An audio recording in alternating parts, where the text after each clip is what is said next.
Hello BookTube, my name is Elizabeth. Welcome back to my channel, and welcome back to this ultimate Jane Austen ranking series. This is the 4th installment, and in this video I'm going to rank the bad boys. That is the character the heroine must avoid, the one she should not marry, otherwise she's going to be miserable. I guess at least that's what they are telling us in the book, because sometimes I wonder, would the heroine have been better with the bad boy?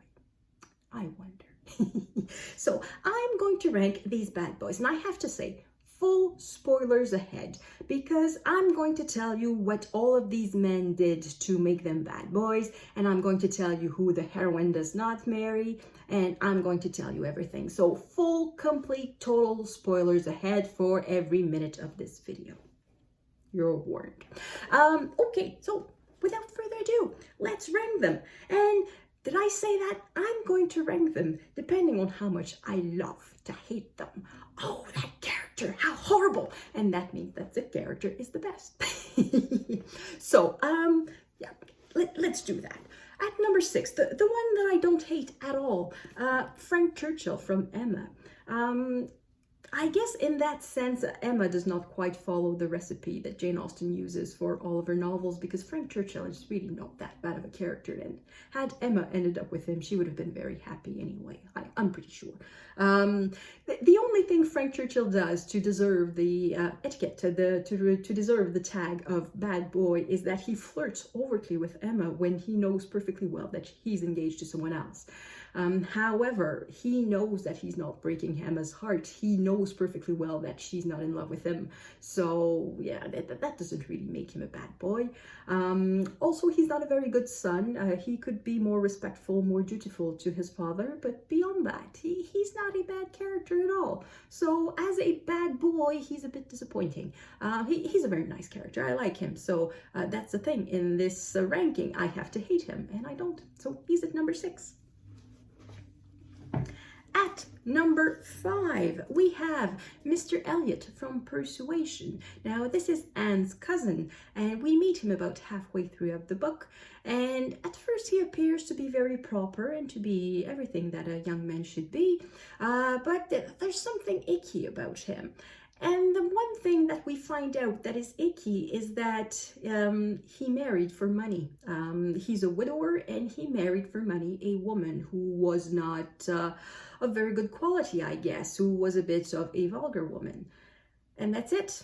That's it. That's all he does to deserve the etiquette of being a very bad boy. And I think that's... yeah, it's a bit disappointing. So he's not a very likable character because he appears to be a bit of a hypocrite. Also, he fails his duties as a friend to Mrs. Smith, who is Anne Elliot's friend. And beyond that, he doesn't do really anything bad. Because who, in Jane Austen's world, which young man does not want money? And apparently he managed to get his money the only way he could, because he's not allowed to work.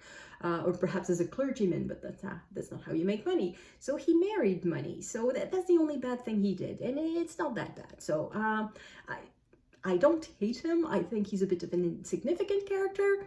So yeah, that's the thing. I don't hate him. So he's at number 5. At number 4. Now we're starting to talk a bit about a bad boy. We have Johnthorpe from Northanger Abbey. Johnthorpe. He doesn't do anything awful, but he's an idiot. If he was living today, we would call him a douche.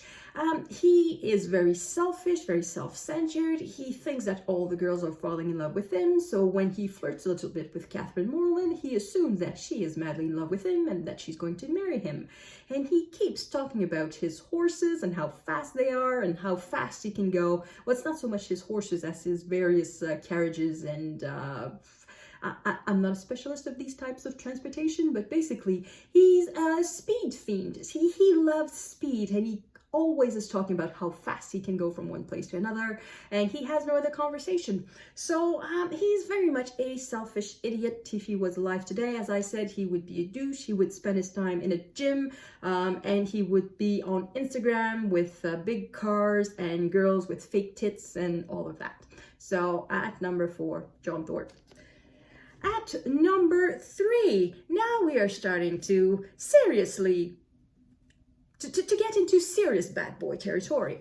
Henry Crawford from Mansfield Park. Now, Henry Crawford is a very interesting character because throughout the book, he appears superficial, but that's it. He doesn't appear to be truly devious. He doesn't appear to be truly a person of no morals. And when he decides that he's in love with Fanny Price, I think he is sincere up to a point. I think he is as sincere in his love for Fanny Price as Edmund Bertram was for Mary Crawford, which says a lot because Edmund is supposed to be a very good guy. So if Edmund was sincere with Mary Crawford, that means that Henry was sincere with Fanny Price. Now, the reason why I think he's sincere, he's sincere because he decided to see himself a bit like Edmund sees Mary Crawford. Edmund sees Mary Crawford as the ideal person, and Henry Crawford decides to see himself as the ideal person, as the person he could be. And he decides to act upon it. And as the person he could be, he decides that Fanny Price would make a wonderful wife. And for that, I think he's much smarter than Edmund. I think, see, that's the thing.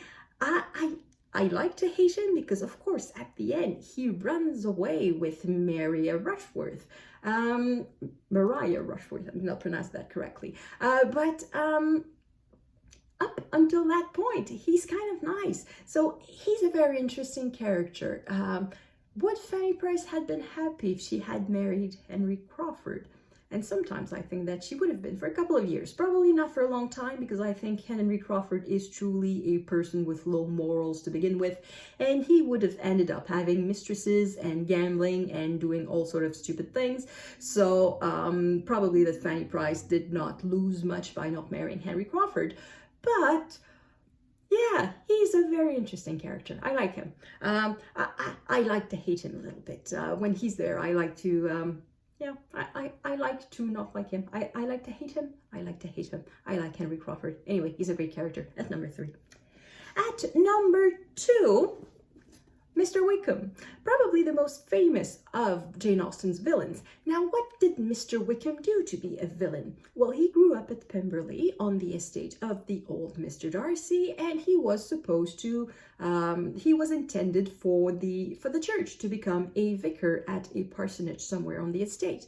Now, of course, Mr. Wickham does not really have the temperament to be a clergyman, so he asked to study the law instead, but he just wasted his money away, just drinking and gambling. So he decided he would make his money through a marriage, a bit like Mr. Elliot we saw in Persuasion, except that Mr. Wickham does not have much to recommend him.